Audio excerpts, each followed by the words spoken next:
Assalamualaikum warahmatullahi wabarakatuh.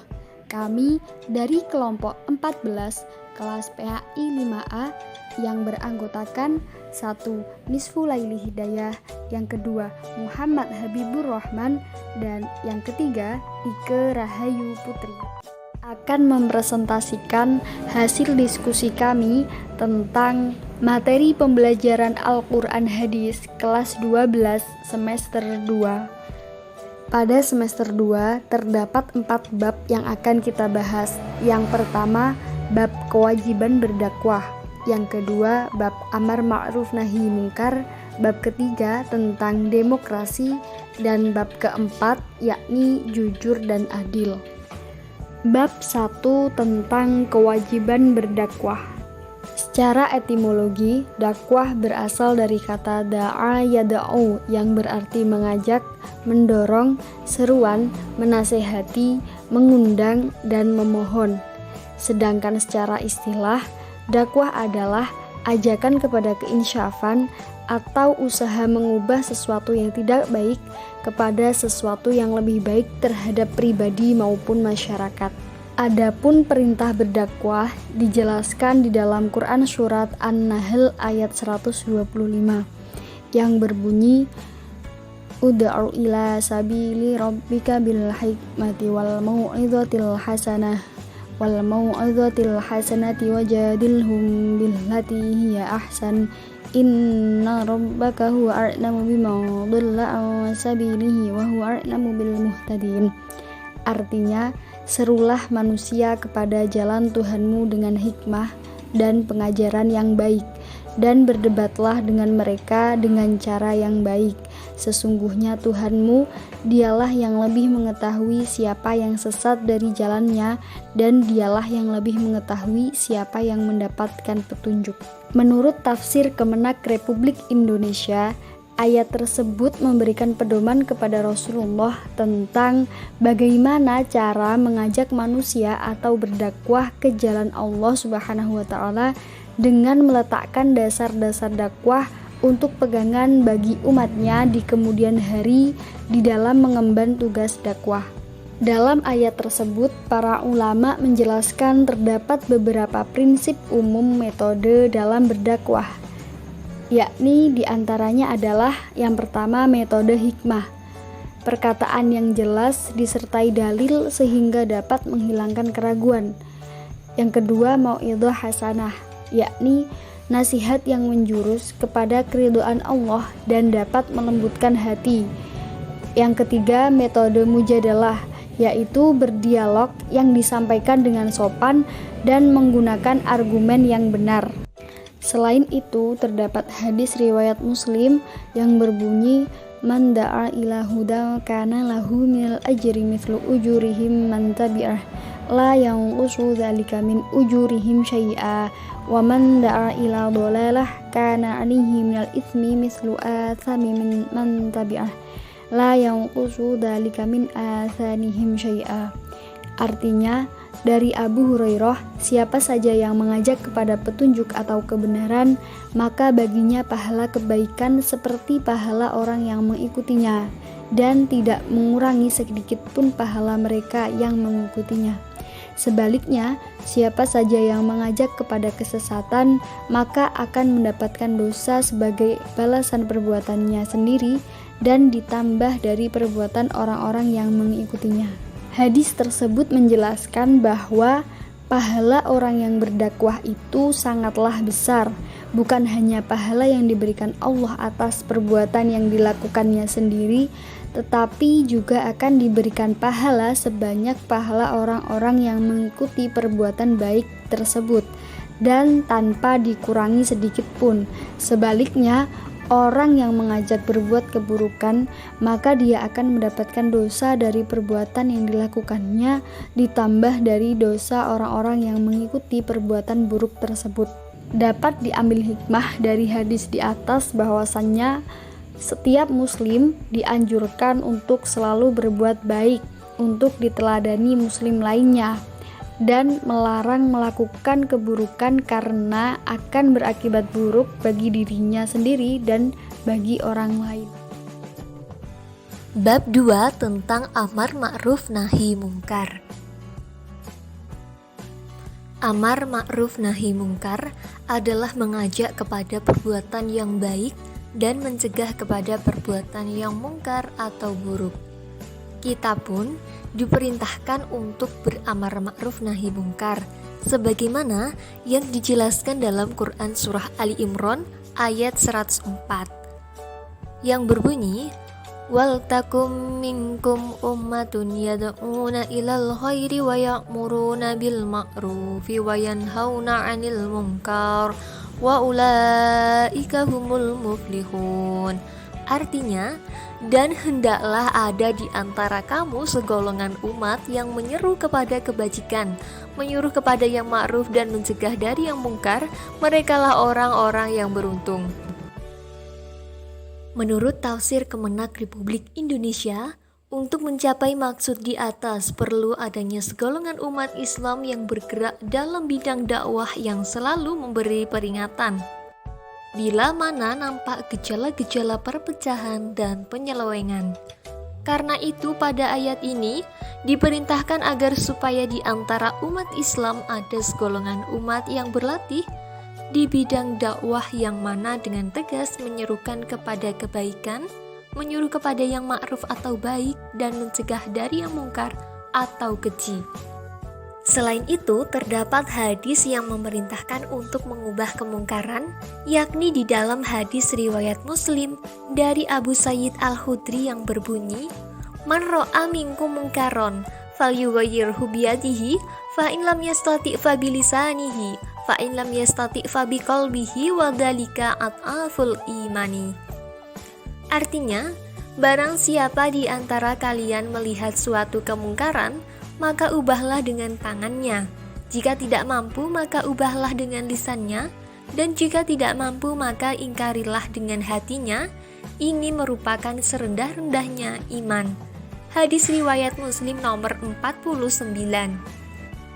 Hadis tersebut menjelaskan tentang perintah umat muslim untuk mengadakan dakwah sesuai dengan kemampuannya masing-masing. Jika ada sebuah kemungkaran, kita diperintahkan untuk mengubah kemungkaran tersebut sesuai dengan kemampuan kita. Pertama dengan tangan atau kekuasaan, kedua yaitu dengan lisan atau menasihatinya, ketiga dengan hatinya atau mendoakannya supaya tidak melakukan kemungkaran lagi. Adapun hikmah ayatnya, Allah memerintahkan agar secara dinamis kita selalu beramar ma'ruf nahi mungkar kepada siapapun dan dimanapun berada. Bab 3. Demokrasi. Demokrasi adalah sistematika dari cara-cara rakyat untuk bermusyawarah. Jelas di dalam Islam ada prinsip bermusyawarah untuk memutuskan pengaturan hal-hal yang bersifat kepentingan umum. Demokrasi digunakan untuk mencapai kemaslahatan bersama. 1. Quran Surat Ali Imran ayat 159. Bismillahirrahmanirrahim. Fabima rahmatim minallahi linta lahum walau kunta faddan ghalidhal qalbi lang faddu min hawlik fa'fu anhum wastaghfir lahum wasyawirhum fil amr fa idza azamta fatawakkal 'alallah innallaha yuhibbul mutawakkilin. Artinya, maka disebabkan rahmat dari Allah lah kamu berlaku lemah lembut terhadap mereka.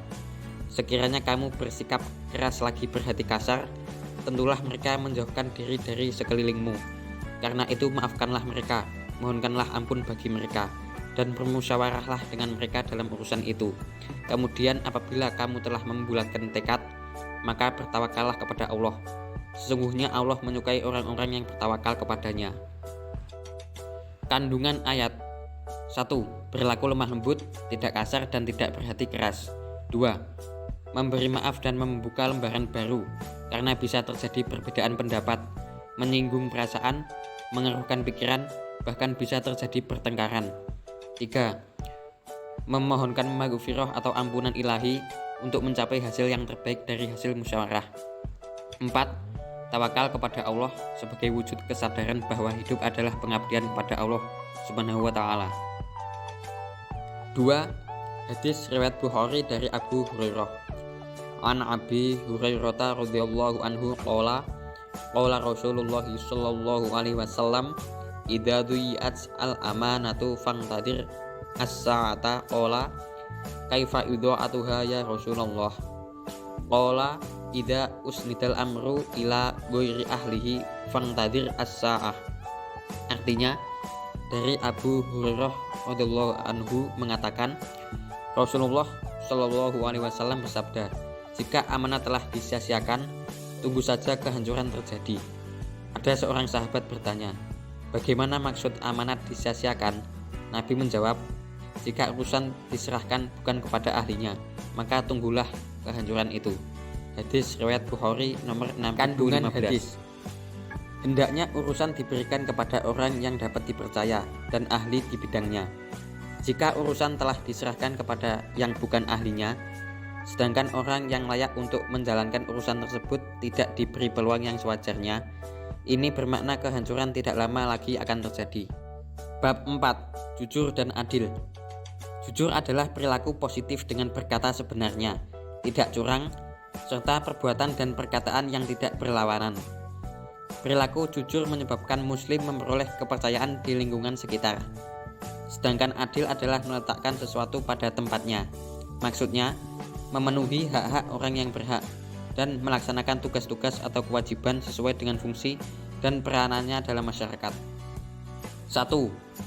Quran Surat An-Nisa ayat 105. Bismillahirrahmanirrahim. Inna anzalna ilaikal kitaba bil haqqi litahkuma bainan nasi bima arakallah wala takun lil khainina husima. Artinya, sesungguhnya kami telah menurunkan kitab kepadamu dengan membawa kebenaran, supaya kamu mengadili antara manusia dengan apa yang telah Allah wahyukan kepadamu, dan janganlah kamu menjadi penantang orang yang tidak bersalah karena membela orang-orang yang khianat. Kandungan ayat. Ayat ini menjelaskan bahwa Al-Quran yang membenarkan kebenaran itu diturunkan kepada Nabi Muhammad Shallallahu alaihi wasallam untuk mengadili perkara yang terjadi antara manusia berdasarkan hukum-hukum yang diajarkan Allah.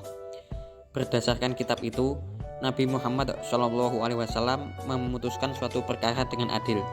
Beliau dilarang menjadi lawan dari yang benar atau kawan bagi yang salah. 2. Hadis riwayat Muslim dari Abdullah an Abdillah bin Mas'ud radhiyallahu anhu qala Rasulullah sallallahu alaihi wasallam, alaikum bisidqi fa inna sidqa yahdi ilal birri wa innal birra yahdi ilal jannah wa ma yazalu rajulu yasduqu wa yataharra sidqa hatta yuktaba indallahi siddiqan wa iyyakum wal kadhib fa innal kadhiba yahdi ilal fujur wa innal fujura yahdi ilan nar wa ma yazalu rajulu yakdzibu wa yataharral kadhiba hatta yuktaba indallahi kadzaban. Artinya, diriwayatkan dari Abdullah bin Mas'ud radhiyallahu anhu, Rasulullah sallallahu alaihi wasallam bersabda, hendaklah kamu berlaku jujur, karena kejujuran menuntunmu pada kebenaran dan kebenaran menuntunmu ke surga. Dan senantiasa seseorang berlaku jujur dan selalu jujur, sehingga dia tercatat di sisi Allah Subhanahu wa Ta'ala sebagai orang yang jujur. Dan hindarilah olehmu berlaku dusta, karena kedustaan menuntunmu pada kejahatan, dan kejahatan menuntunmu ke neraka. Dan seseorang senantiasa berlaku dusta dan selalu dusta, sehingga dia tercatat di sisi Allah Subhanahu wa Ta'ala sebagai pendusta. Hadis riwayat Muslim. Kandungan hadis. Islam sangat menekankan pentingnya kejujuran pada diri setiap muslim. Setiap manusia harus memelihara lisannya dari semua perkataan. Dengan demikian, Islam melarang berbohong. Jujur dalam perkataan adalah lurusnya lisan ketika berbicara. Jujur dalam perbuatan adalah lurusnya perbuatan di atas perintah dan ittiba. Dan jujur dalam keadaan adalah lurusnya amalan hati dan anggota tubuh dalam keikhlasan. Kalau sudah demikian, jadilah seorang hamba termasuk orang-orang yang membawa kebenaran. Media pembelajaran Al-Quran Hadis kelas 12 semester 2. Media pembelajaran yang digunakan ada 3 media. Pertama, grup WhatsApp atau WA, kedua Google Classroom, ketiga Google Meet. grup WhatsApp sendiri sebagai media untuk berkomunikasi dan berdiskusi. Untuk Google Classroom sebagai media untuk memberikan dan mengirimkan tugas, sedangkan untuk Google Meet sebagai media guru memberikan penjelasan atau feedback kepada siswa. Berikut adalah penjelasan terkait media yang digunakan dalam pembelajaran Al-Quran Hadis. Pertama adalah melalui WhatsApp atau WA. Kelebihannya adalah, satu, aplikasi ini tidak menguras kuota terlalu banyak. 2, guru dan siswa dapat berdiskusi dan bertanya jawab dengan lebih rileks. 3, dapat melihat siapa saja yang sudah membaca dan siapa yang tidak aktif.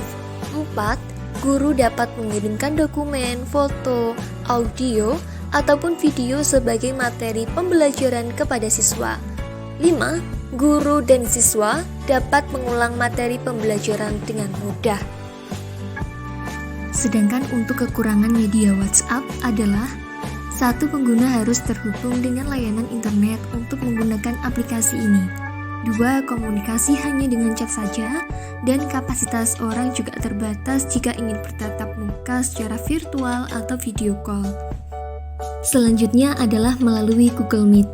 Kelebihannya adalah, 1, aplikasi Google Meet juga sangat mudah digunakan terutama untuk pemula.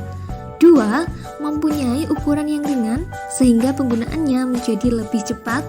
3, dapat mengundang peserta rapat yang cukup banyak. 4, dapat digunakan dan diakses dengan menggunakan platform apapun. 5, terdapat fitur teks langsung.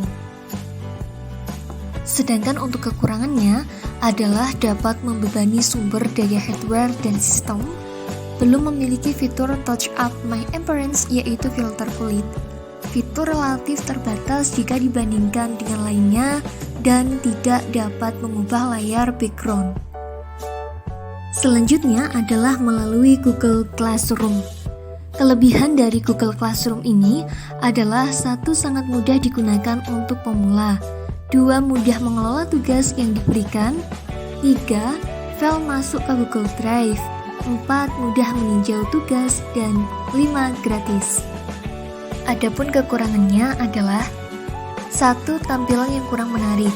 2, Google Drive penuh, file akan error. 3, waktu pengiriman dapat diatur sesuka hati. Adapun alur penggunaan media pembelajarannya adalah, pertama, guru menyiapkan bahan materi. Materi bisa berupa file PDF, Word, video YouTube melalui link, dan sebagainya. Kedua, guru meng-share materi melalui grup WhatsApp atau WA. Di situ guru dapat memberi penjelasan tambahan dan mendiskusikan permasalahan yang ada. 3, guru dapat memberikan tugas kepada siswa. Untuk tugas, pemberian dan pengumpulan dapat melalui Google Classroom karena dirasa efektif. Keempat, guru dapat memberikan feedback melalui Google Meet. Guru dapat memberi feedback atas tugas yang diberikan kepada siswa melalui tatap maya. Sekian dari kelompok kami, terima kasih dan semoga bermanfaat. Wassalamualaikum warahmatullahi wabarakatuh.